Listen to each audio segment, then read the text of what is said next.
Can I elaborate on penal substitution? For those of you just tuning in, penal substitutionary atonement is the idea that what was most significant about Christ is that he died for our sins, and that's what sets us right with God.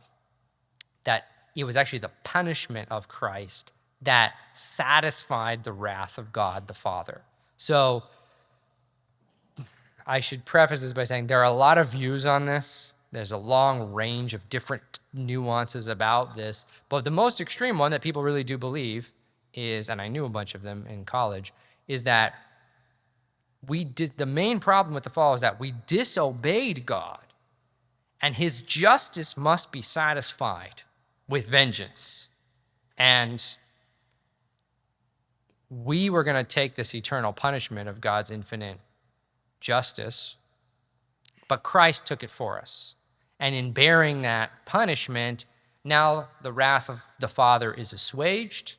He's fine. Now he can be okay with us. And this is not a Christian teaching, just flat out. It's an invention. Obviously, it's very problematic for someone we're calling love itself, that his wrath has to be assuaged. It sort of puts God in this weird little box where he has these needs that have to be satisfied. It makes him lower. It makes him more like Zeus. So that said, there is a sacrificial, propitiatory element to the crucifixion. That language is in the Gospels, and especially in the letters of Paul. So there is an element in which he pays our debt, but there are so many analogies that are used for Christ, all kinds. Yes, there's some debt analogies. Yes, there's some punishment analogies. But in what I think is the most extended picture of salvation presented by Christ is the Prodigal Son story. There is no propitiation element in the Prodigal Son story at all. There's no punishment. There's no, the prodigal finally came back.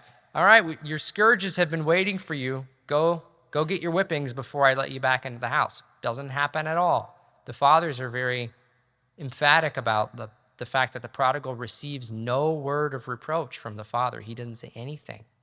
He doesn't say, not a sharp word at all. He lets him back in, and he says, slay the fatted calf. And this connects actually to this other verse that people talk about. They say, well, Christ is the lamb slain from the beginning of the world. And that's supposed to be an argument for this propitiation thing. But I don't know about that, because the fatted calf is slain in the prodigal son story, not for punishment, not for wrath, for feasting. So Christ slain from the beginning of the world, you're modern people, you go to McDonald's, you forget where meat comes from. To get meat, you have to kill something. And so Christ, as the Logos, is always unfolding himself to nourish us. We eat of him. That's what the Eucharist is. We'll talk about that a lot next week. So the lamb slain from the beginning of the world, the fatted calf slain for the party, that when the prodigal comes back, Christ is slain for the feast, but he can't die. He's Christ. So he's always this intimate outpouring of himself to nourish us. That's really the sort of ultimate picture of the kingdom, something like that.